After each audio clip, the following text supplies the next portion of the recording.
If your Epic Games Launcher is opening to a blank screen, freezing, or simply won't launch at all, don't worry. In this video, I'll show you a quick fix that solves the issue for a lot of people. We're going to force close the launcher, restart it properly, and then run it as administrator so Windows gives it the permissions it needs. This is one of the best first steps to try when Epic Games gets stuck on a blank white screen or refuses to open.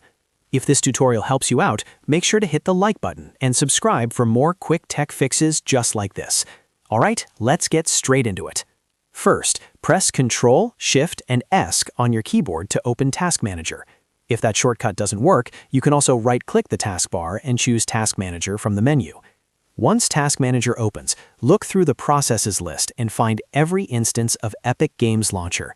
Sometimes the launcher can stay running in the background even when the window looks closed, and that hidden process is often what causes the blank screen problem. When you find it, right-click on it and select End Task. If you see more than one Epic Games Launcher process, end each one of them. The goal here is to completely shut it down so we can restart it fresh. After all Epic Games processes are closed, go ahead and close Task Manager. Now locate the Epic Games Launcher icon on your desktop, in your Start menu, or wherever you normally open it from.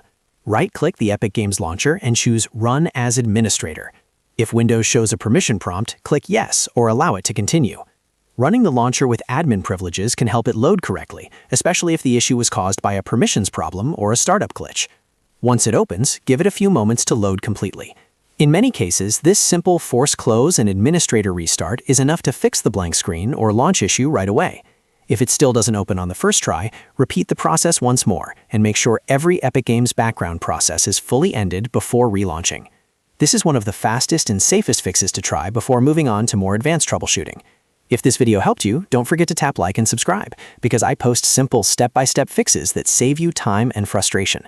Thanks for watching, and I'll see you in the next one.